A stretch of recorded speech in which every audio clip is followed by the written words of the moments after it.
My name is Christina, and I recently turned 28. I work at a tech company downtown, surrounded every day by numbers, code, meetings, and endless deadlines. And yes, I get paid well, which should be enough for everything a young woman dreams of. But I often feel like I've lost something far more valuable along with this income. The feeling of being wanted, of being needed without reason or conditions. I have a family. My parents, who have been married for 30 years and still hold hands when they walk down the street together, and my younger sister, Selena, who is 24 and who always seemed like the best friend I could confide in. But sometimes I catch myself thinking that perhaps that closeness lived more in my head than in her heart. It was a Thursday, and the day itself would have been unremarkable if not for my parents' anniversary, which they had decided to celebrate with extra pomp at the chic Italian restaurant Romano's. My mother had been talking about it for at least 2 weeks, emphasizing that this year they wanted to do something unforgettable, gather all the family around the table, and reminisce about all they had experienced over 3 decades of marriage. I remember her call that morning when she said, "Christina, just don't be late. We've reserved a table for 15 people. Everyone will be there. Aunts, uncles, cousins. You understand how important this is."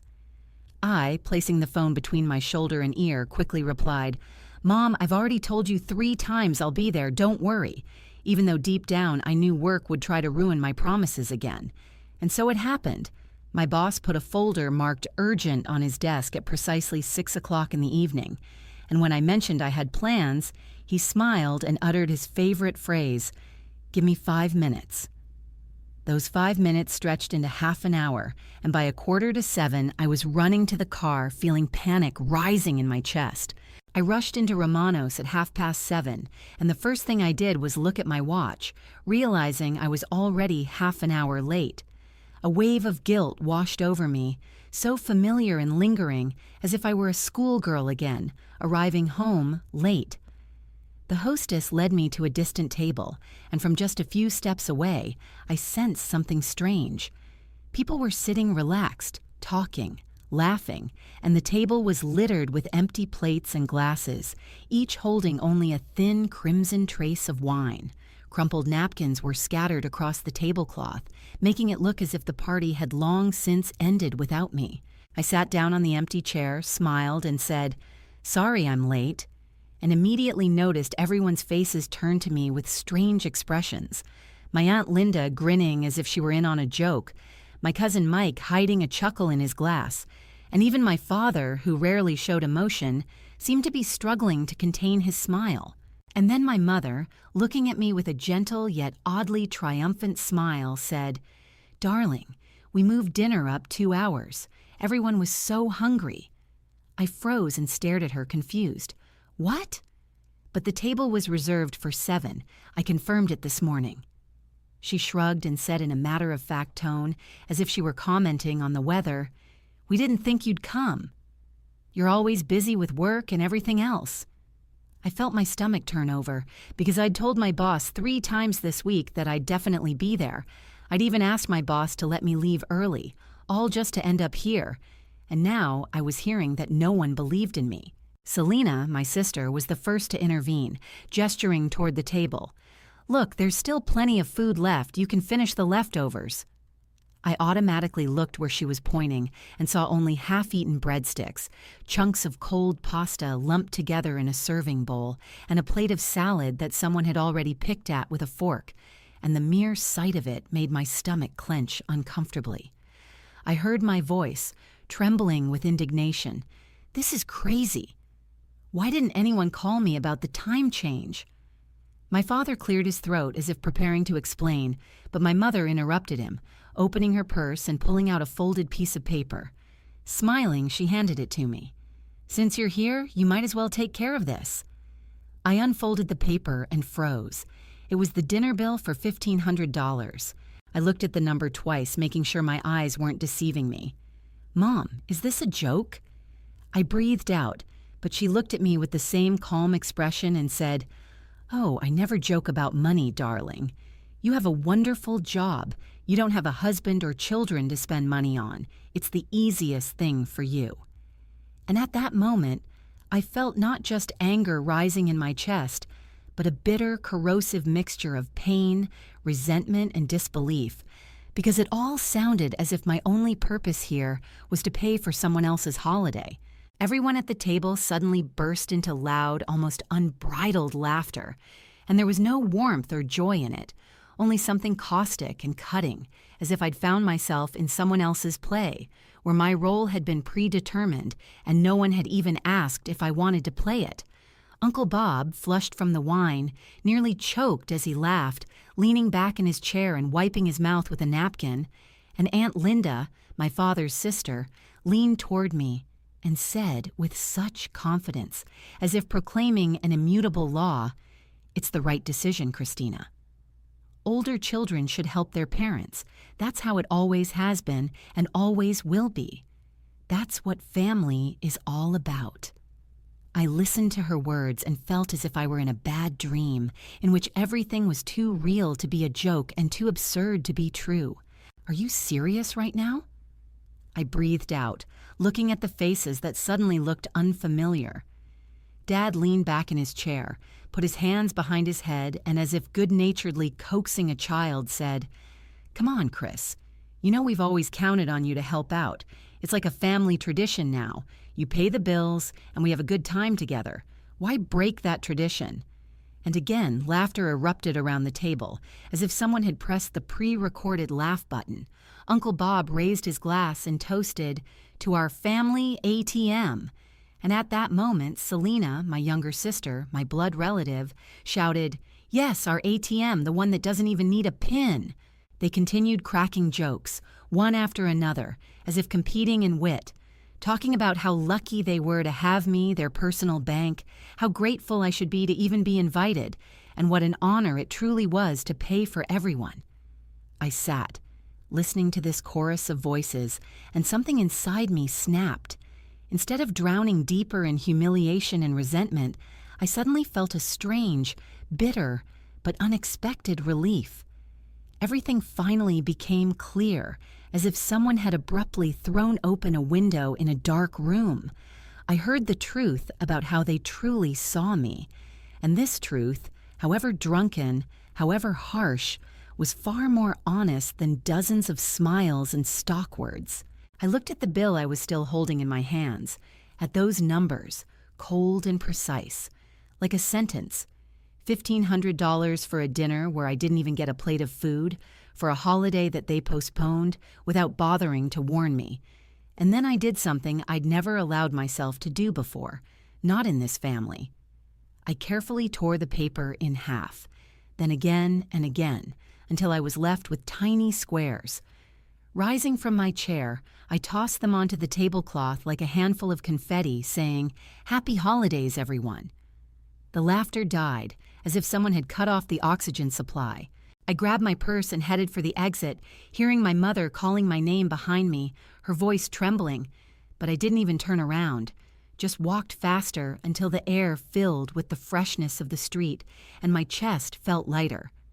By the time I reached the car, my hands were shaking, not from anger, but from that strange mixture of pain and clarity that comes when you suddenly realize you've slept too long and only just woken up. By the time I got home, my phone was going crazy. 15 missed calls, 23 messages. Selena was texting, "You need to come back right now and pay the bill." Mom wrote, "Christina, this is disgraceful. Please fix it." Dad added, "Your mom is crying. Come back and fix it." New notifications appeared every minute, all repeating the same thing, that I should go back, that I had to, that it was my responsibility. No one asked how I was feeling. No one even tried to apologize. I turned off my phone, threw it on the nightstand, and went to bed, but sleep wouldn't come.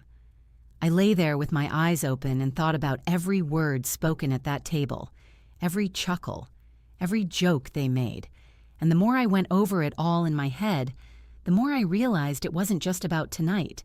After all, I'd been paying for my parents' house for 2 years now, their mortgage, their utilities, even their car payments. I supported Selena for the 6 months after she graduated from college, paying her rent while she spent her salary on clothes and entertainment, And all that time, I told myself I was doing it out of love, out of a sense of duty, out of a desire to help. But today, they themselves showed me that to them, I'm just a source of money, an ATM without a PIN, their personal fund. The next morning, I woke up feeling like I'd been run over by a truck. My phone on the nightstand was still vibrating from a stream of messages and calls. I picked it up and saw 47 missed calls, 62 texts, and they were all variations of the same tune. Come back and pay. You've embarrassed us. It's your responsibility. I scrolled through them quickly, almost mechanically, and then hit delete all, leaving most of them unopened because I already knew there was nothing new there and nothing new would be. I was making my morning coffee when my phone vibrated so loudly I almost spilled the boiling water, and a Venmo notification popped up. A payment request from my mom for $1,500 with the subject line, Wedding Anniversary Dinner. I froze for a second, then couldn't help but laugh out loud, the sound bouncing off the walls in the small kitchen. A gift, huh? They seriously wanted me to pay for a dinner I hadn't even seen, calling it a gift for them. I sat down at the table with a mug and, without thinking, opened the app, hit decline, and felt a strange feeling of elation and strength spread through my body, as if I'd just taken my first breath after a long scuba dive. Not even 15 minutes had passed when the phone rang. Mom's name lit up the screen, and for a second I debated whether to answer or let it go to voicemail. But something inside me pushed me to press the green button. I didn't even have time to say hello before her voice pounded in my ears. What the hell is wrong with you? Do you even realize what you've done? Last night you embarrassed your father and me so much that we were ashamed to look the whole family in the eye after that stunt you pulled. I took a sip of coffee, settled more comfortably at the table, and calmly asked, "What trick?" And was answered, "You refused to pay for dinner." I chuckled. I wasn't actually invited to dinner. You just rescheduled it and didn't even tell me. And now you think I'm obligated to foot the bill? Mom didn't let me finish. You were invited, Christina. It's just that everyone was hungry, so we started early. And then, at a family meeting, we decided that you'd pay for dinner because it's only fair. I couldn't help but ask, what meeting? When was I even invited? This is the first time I've even heard of it. Mom sighed with exasperation. It doesn't matter. Everyone knows you can afford it. You earn more than any of us. That's what family is for. I leaned back in my chair and, surprising myself, felt a strange calm. No, Mom. That's not what family does. This is what you're making me do, but I'm not going to be your ATM anymore. I don't have to pay your bills while you spend it all on entertainment and clothes. I'm not your sponsor anymore. There was silence on the other end of the line for a few seconds, and then Mom's voice changed, becoming soft and cautious, as if she were talking to a capricious child. Honey, that's not what you mean. Look, I know you got upset yesterday. Everyone overdid it a bit and joked around. You know how it is with us. We didn't mean any harm. You're just overly sensitive. I almost laughed. Overly sensitive? You rescheduled dinner without telling me, expected me to pay for everything, joked about using me for money, and now you're saying I'm being dramatic. But Mom didn't even try to justify it. Christina, stop exaggerating. Just transfer the money and we'll forget it ever happened. I hung up without another word. 5 minutes later, the phone rang again. I saw her name and immediately rejected it, then blocked the number. Then I blocked Dad, then Selena. But that didn't stop them. From 10 in the morning, my phone started ringing every 10 minutes. Unknown numbers, one after another, and as soon as I heard a familiar voice, I immediately hit end call and added the number to my blacklist. In total, I blocked 8 different numbers in one morning. And then the screen flashed, Aunt Linda. I almost ignored the call, but curiosity got the better of me. I pressed answer and heard her voice. Christina, this is Aunt Linda. Listen, I was there yesterday, and yes, things may have gotten a little out of control, but that's no reason to cut ties with the whole family. I took a deep breath and asked, Aunt Linda, can I ask you something? Tell me. How much money have you given my parents over the last year? How many times have you paid their bills, their mortgage, their car? There was a stunned silence on the other end of the line. I knew the answer, and that only made it worse. Exactly, I said quietly but firmly. It's always just me. Because I make a good living and I don't have kids, right? So I have to shoulder everything? My aunt struggled to find the right words. Christina, you're successful. It's natural that you want to help your family. I chuckled, though inside there was no longer any anger or sarcasm, only weariness. Helping is one thing, but allowing yourself to be used again and again is quite another. Tell your parents and Selena that they shouldn't try to contact me anymore. It's over for me. I hung up and without hesitation blocked my mother's number, and suddenly the silence that fell over the house seemed so deep and unfamiliar that my ears even began to ring, as if I were hearing my own breath for the first time. No one was demanding money from me anymore. No one was calling with another bill I had to pay. No one was making me feel guilty for having a job in which I was successful. For the first time, an entire weekend was dedicated solely to me. I put on an old t-shirt, turned on some music, and started cleaning, something I hadn't gotten around to for months because all my time and energy was spent plugging my family's financial holes. I went grocery shopping, and for the first time in a long time, I enjoyed choosing groceries just for myself, not counting every penny, worrying about leaving enough for rent for my sister or the electric bill for my parents. I even bought myself a bottle of wine, the same one I always put back on the shelf, considering it too expensive for me. By Sunday evening, I suddenly felt clearly. I felt lighter than I had in years, as if I'd lifted a huge weight off my shoulders that I'd been carrying for so long I no longer noticed its weight. I remembered everything I'd given up during that time. The house payments when my father was out of work for 6 months, the repairs to their car, Selena's college expenses, even though she had her own loans, the deposit on her apartment and the first month's rent, a vacation to Florida for which I paid tens of thousands, but I wasn't even invited. I counted it in my head. Thousands and thousands of dollars I could have invested in myself, saved, used for my own purposes. But for some reason I believed that this was exactly what a daughter should do, that this was a real family. But when was the last time I received even the slightest help from them? When I was down with the flu last winter, did anyone bring soup or medicine? When I toiled for weeks without sleep on a project, did anyone ask if I needed support? The answer was obvious. No. In their minds, I existed only to give, not to receive. I had succeeded, so I had no right to complain. I didn't have children, so I had no right to sympathy. I earned well, so I owed. Monday morning, I woke up and for the first time in years, I didn't see a single missed call or angry message on my phone. It was a peaceful morning, pure as fresh snow, and I lay in bed, listening to the silence, unable to believe that it truly belonged to me. 3 months passed like that. 3 months of silence, 3 months of my money remaining with me, 3 months without endless requests and demands. I watched my savings account grow, and for the first time since my college days, I was able to put money aside for the future. I bought new furniture, rearranged the apartment just the way I wanted.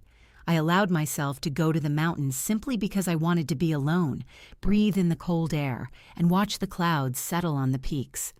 I was finally living my own life, not subsidizing someone else's. But 3 months of peace came to an end on Tuesday morning. I was getting ready for work when the phone rang from an unknown number. I automatically wanted to hang up, but I answered anyway. Miss Christina Williams? This is Jessica from the collections department at Chase Bank, a calm female voice said. I set the brush on the edge of the sink and froze. I'm calling about your past due balance on a credit account ending in 4792. You've been behind on payments for 2 months.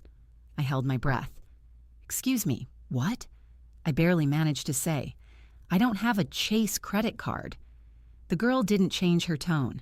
According to our records, you applied for a Chase Freedom Card 2 months ago. The current balance is $20,847. You've missed 2 minimum payments. My heart pounded, blood pounded in my temples. This was impossible.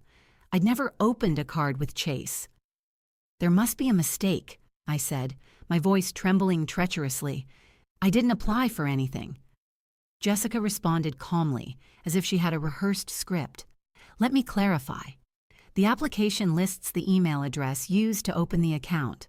When the bank employee mentioned the email address, my stomach sank because I recognized it immediately. It was Selena's, my sister's, her old email address, the one she always used for personal matters, and which I, of course, would never use for official documents. "That's not my email address," I managed to say in a trembling voice. "That's my sister's." On the other end, I heard the rapid typing of keys, then a calm voice. "I understand, Ms. Williams. But that's the address listed on the application, and it's linked to your Social Security number and your home address. I'll send you the documents now so you can review them." I hung up and, still dressed after work, rushed to my laptop.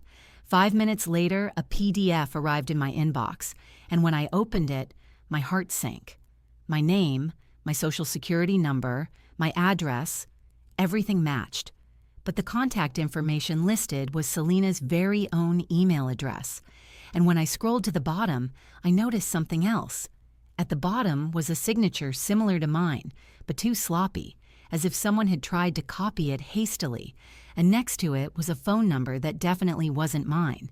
I scrolled through the transaction statements, and what I saw stunned me. Restaurants, expensive clothing stores, electronics, an $800 iPhone, a $500 dinner at a high-end steakhouse, endless spending on designer clothes. $20,000 in just 2 months. And then I saw the application date, and my chill deepened. The card had been opened exactly a month after that dinner at Romano's, when for the first time in my life, I left the table and refused to pay for their party. A month later, having lost my wallet, they decided to take the money another way, using my data, my identity. My hands were shaking so badly I could barely hold the mouse. The realization hit me.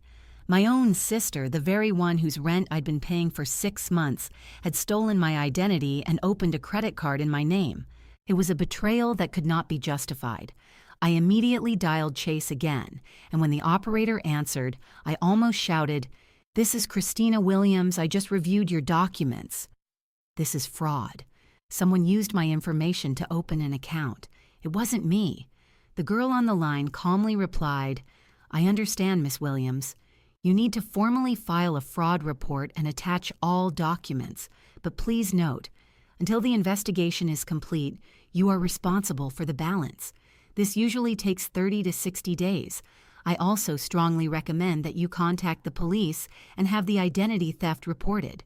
I hung up and sat on the couch for a long time, staring at those printed statements. $20,000 spent on luxury and entertainment, while I worked nights and shouldered it all for years. And all of this because I finally said no. They punished me for stopping being their endless ATM. My chest tightened with pain and anger, and I realized I couldn't let this go. I grabbed the car keys and drove to a place I hadn't wanted to go for 3 long months, but where a frank conversation was now required. I pulled up to my parents' house, my heart pounding so hard I could feel it in my temples. When my mother opened the door and saw me, a whole gamut of expressions flashed across her face. Surprise, joy, anxiety, guilt, irritation, and something else I didn't even have time to register. "Christina, what are you doing here?" she asked, her voice trembling, as if she already knew why I was there. "We need to talk." "Right now," I said, stepping over the threshold, deciding there was no escaping this conversation. I pushed past my mother into the living room, where my father, as always, sat in his chair, his head glued to the television, as if the world could collapse around him, and he'd still be watching the evening news. He looked up at me. Instead of being surprised or pleased, his lips curled into a wry smile. "Look who's decided to honor us with a visit," he said with that venomous, sarcastic tone I'd known since childhood. I didn't waste a second on politeness. I pulled a folder of bank documents from my bag and, with a sound that was louder than I intended, threw it on the coffee table. The pages scattered, and the headlines with the word Chase, and the debt figures appeared right before his eyes. Selena opened a credit card in my name, I breathed out, feeling a tremor run through my hands. She forged my signature, stole my information, and now I'm $20,000 in the red. Mom picked up the papers, glanced at them, and what I saw on her face pierced me like a cold needle. There was no surprise, no confusion, no horror that any normal person should have felt. There was only a weary irritation, as if I'd brought up a topic they'd already discussed among themselves. "You knew," I said quietly, but every word echoed in the room. "You knew, and you allowed it to happen." "Christina, calm down," she began in her soft, feigned, soothing voice. "We can explain everything." "Explain?" I laughed bitterly. "She committed fraud. It's a crime, Mom." My father sighed, muted the TV, and turned his entire body toward me, as if preparing for a serious conversation. Only instead of regret, I saw cold calculation in his eyes. "We needed money," he said evenly. "It was the easiest way to get it without bothering anyone." "Without bothering anyone?" I nearly screamed. "You stole from me. From your own daughter."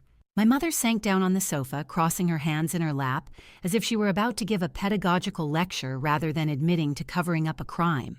"Honey, you have a good job. You can handle it," she said. "We used the card to pay the bills, went out to eat a couple of times, and Selena bought herself a few necessities." Necessities? I grabbed one of the sheets and pointed to the line. $800 for an iPhone? That's her necessity? "Her old phone broke," my mother retorted, as calmly as if they were talking about buying bread.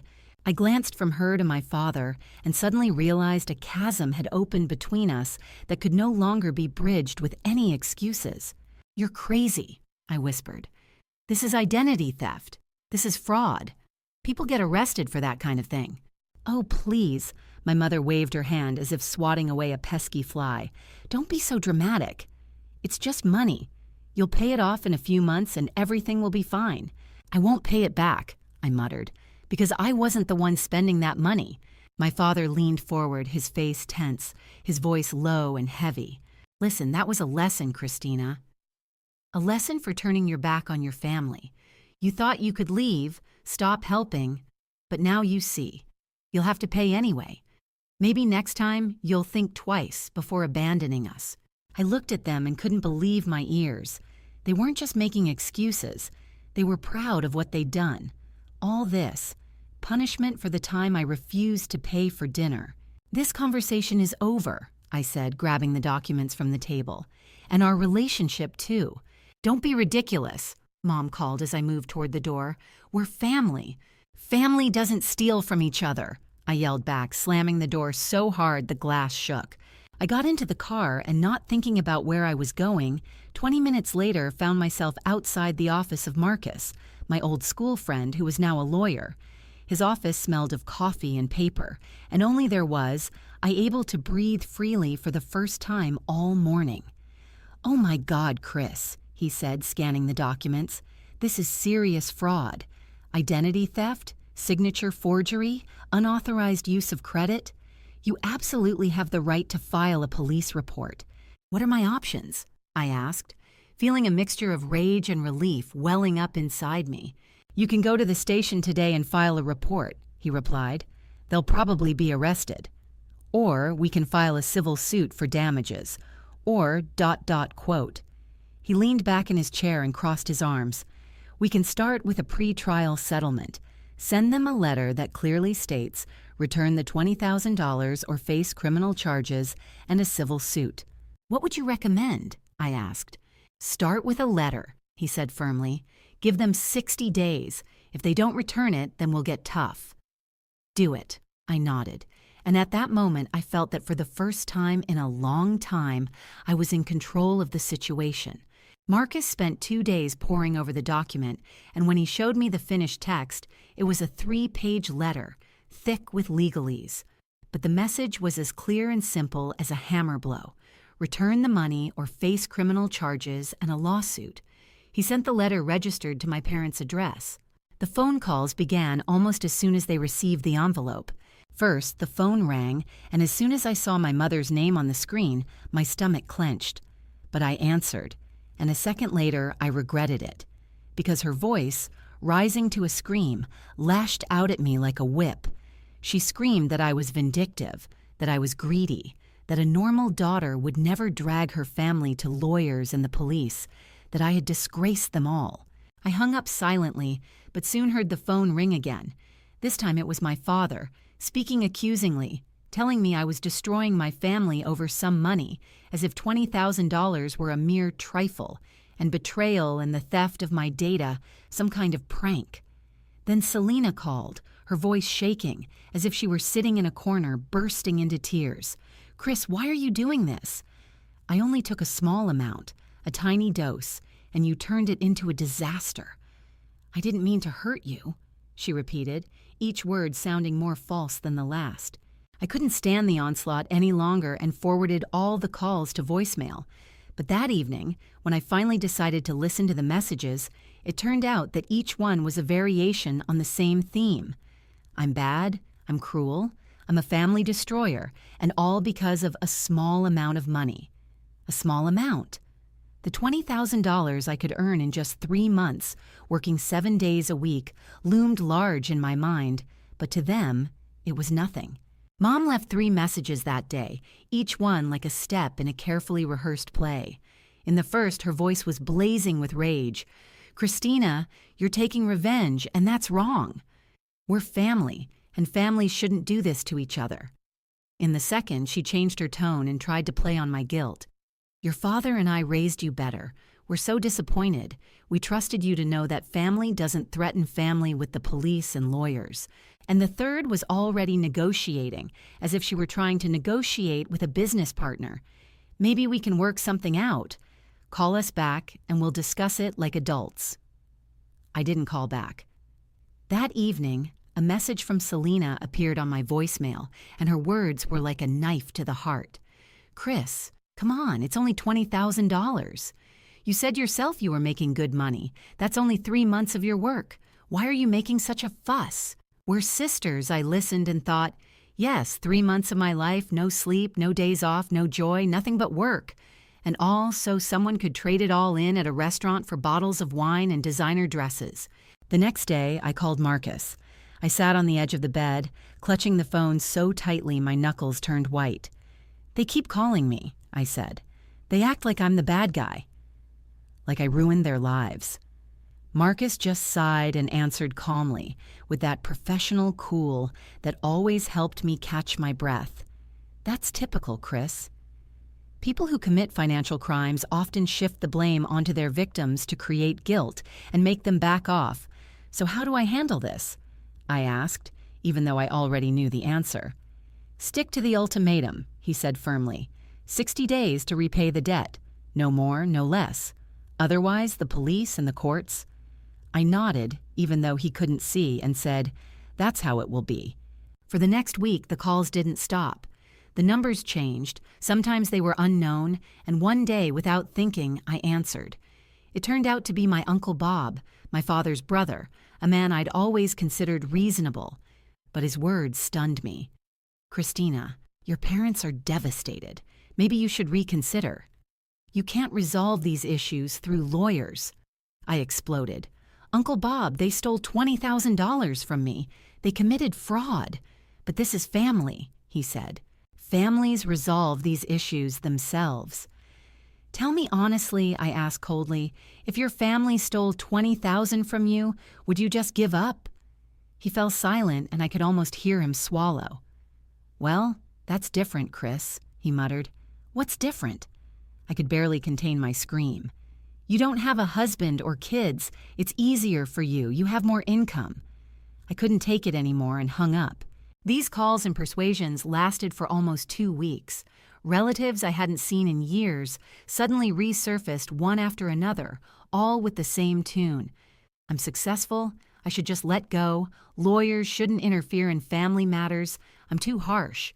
But not one of them, not one, even hinted that they were willing to help return even a portion of the amount that, for them, they claimed, was so insignificant. And then there was silence. The calls stopped as abruptly as they had begun, and an uneasy calm set in. And then, On the 58th day, when the ultimatum was almost up, my phone beeped and a notification appeared on the screen. A Venmo transfer for $20,000. The sender was my father. I stared at the screen, and it seemed as if the world around me froze. They really did it. They returned the money. I immediately called Chase Bank, my voice shaking with a mixture of relief and rage as I told the operator, "Pay off the entire balance and close this account forever." When it was all done, I put the phone down and for the first time in a long time, felt the weight on my chest begin to lift. I still had no idea where my parents got that money. Most likely they borrowed or took out a loan, but I didn't care anymore. It wasn't my problem anymore. After that conversation, after that last transfer to my account, there was silence. Deaf, complete, heavy, yet surprisingly liberating. No calls, no texts, no endless emails with requests and manipulations, no unexpected visits in the evenings when, tired, I dreamed only of a cup of tea and silence. For the first time in my adult life, I felt like my family had left me alone, and in that pause, free of demands and reproaches, I seemed to have learned to breathe again. Months passed, and I watched in amazement as my life gradually changed. The money that had once been lost to me remained, and I began saving more than ever.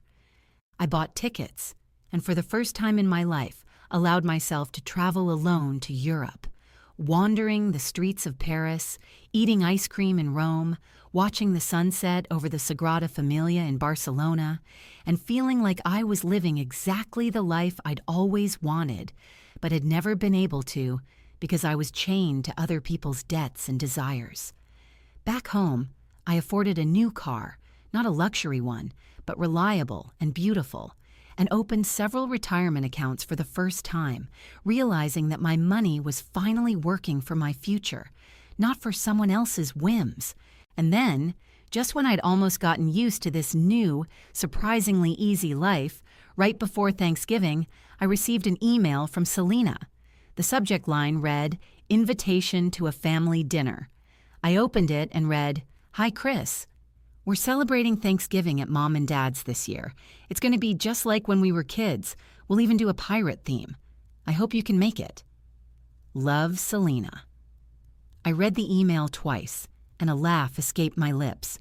Bitter, nervous, but real. A pirate theme.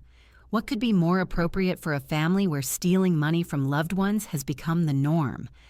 I closed the email and immediately deleted it without writing a word in response. A week before Christmas, I received a package. I opened the box and found inside a pair of sneakers I'd long dreamed of. The exact color and my exact size. The sneakers and an invitation to Christmas dinner. I held them in my hands and my heart fluttered. For the first time in a long time, perhaps one of them thought of me not as a wallet, but as a woman with her own tastes and dreams. For a moment, a glimmer of hope flickered within me, a tiny spark that maybe they were capable of thinking of me as more than just numbers and debts. I kept the sneakers for myself, but I didn't go to dinner. Instead, I bought a symbolic gift for each of them. Nothing expensive, just a small token in honor of the holiday, and ordered delivery. I stayed home and spent Christmas alone, in silence, with the lights twinkling and the scent of cinnamon in the air. It wasn't the Christmas you see in the movies, but it was mine, and it was peaceful. Now, almost a year later, I'm living a life I couldn't even imagine. My phone is silent, free of endless requests and demands. No one makes me feel guilty for wanting to spend my money on myself. No one treats me like an ATM that always has to dispense cash. I have more money in my account than ever before, and I'm making plans, thinking about another vacation, maybe to Japan this time, thinking about buying my own house where every detail will be chosen by me and for me. From mutual friends, I heard that Selena has changed. She's taken a second job, started helping her mom and dad pay the bills, and it seems that when I stopped being their endless source of income, they had to learn to cope on their own. Who would have thought that my firm boundaries would become a lesson for the whole family? But despite this, I'm in no rush to return. I'm not ready for reconciliation yet, and perhaps I never will be. The trust is so deeply damaged that it can't be repaired with pretty words or gifts. They didn't just ask me for help. They stole, they cheated, they committed a crime, and those scars can't be erased from my memory. And yet, I don't live with hatred. I don't want them in my life now, but I don't burn bridges with anger either. Maybe one day everything will change. Maybe the day will come when they truly admit what they did and sincerely apologize. Or maybe that will never happen. And I finally understand. This is okay too.